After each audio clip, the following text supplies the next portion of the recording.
A big WWE signing has postponed their debut. Will a Raw star be missing WrestleMania 40? And Ole Anderson has sadly passed away. Stay tuned for the news.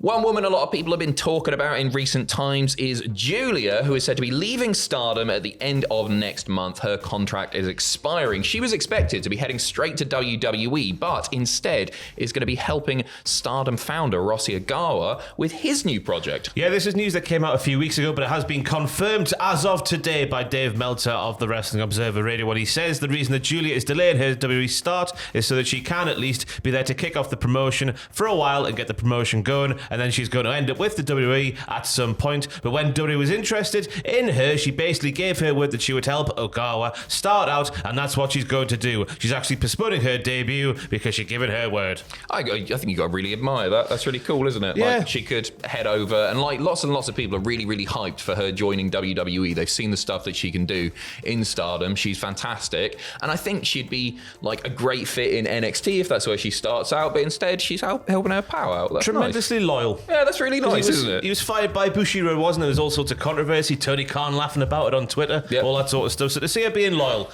good for her. Yeah, you don't see much of that in wrestling. No. Go on, Julia.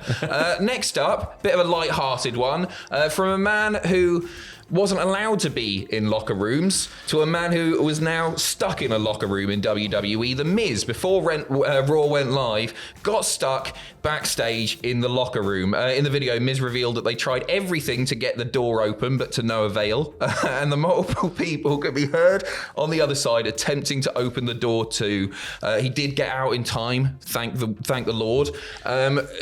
Did he try kicking it? He's a wrestler. He could just shoulder barge it, couldn't he? Yeah, come on. What I want to know is there was someone in there with The Miz. I want to know who was the unnamed assailant inside the locker room stuck with The Miz. But crucially, there was no chicken involved at all. Harking back to that story from back in the day. It was quite funny. He said he was stuck in there for over 10 minutes before he started recording this video that he shared on his socials. There were people on the other side of the door going, "Try it now, try the door now." And he just sat there going, "That's not going to work." So they just eventually got out there and eventually, they should put that into kayfabe somehow. They should, yeah, that's a good gimmick. Turn into a feud. Next time he's backstage, he's stuck there with like Hardcore Holly, JBL, opens the door, Taker's there, you're forgiven. Moving on, Drew McIntyre has addressed his injury and has teased teaming with Seth Rollins. On Raw last night, Drew addressed suffering that ruptured eardrum that we talked about yesterday during Elimination Chamber on Saturday, saying that when somebody in medical suggested that he might miss WrestleMania 40 because of it, he replied, "Who do you think I am? CM Punk?" Oh! McIntyre confirmed that he would be at WrestleMania 40, where he will challenge Seth Rollins for the World Championship. He also said that he did enough celebrating. He drank enough alcohol for both CM Punk and himself after winning the men's elimination chamber. Again, it's another fantastic arseholey promo from Drew McIntyre. The best work of his career, and it doesn't look like it's going to end. No, it doesn't. And it does worry, because I really want Seth to drop that title to Drew. I really do think there's a good chance that CM Punk might be on commentary, gets involved somehow, cost Drew that championship, just because of how thick Drew is laying this CM Punk stuff on now. Like, they're really, really pushing it, despite the fact that CM Punk is a long way away from being cleared. So I think Seth might retain at Mania.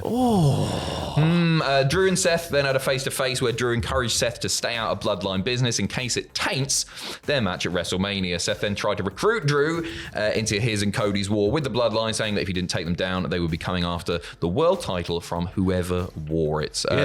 One sad bit of news here, a Raw star potentially missing WrestleMania 40. According to Fightful Select, one half of the former women's tag team champions, Piper Niven, has been sidelined from action, told that she's sustained a hand injury in the last month, hasn't been around as of late. The fear internally was that she had a broken hand. I don't know what she would have been doing at WrestleMania, if anything, but it always sucks to miss one of the big ones and miss that potential payday. Big time, especially when they've been holding the tag team titles for that long, especially, I think more so Chelsea Green than Piper Niven's been sort of flourishing on Raw with the stuff she's been doing in her segments, playing the Karen role and that kind of stuff. But there's the story there, I'm going to say it again on camera, I've mentioned it every single time the women's tag team titles are brought up. They did a little storyline about them being cursed by the witches on SmackDown. Oh, you can work it in then? Yeah, it's happening again, it's cursed again. Get the witches on. Yeah, there you go. There you go. I don't know what she would have been doing at WrestleMania 40, but fingers crossed she is well enough, and they put on a big battle royal. Oh, they will, weren't they? Put on a big battle royal, the unnamed battle royal,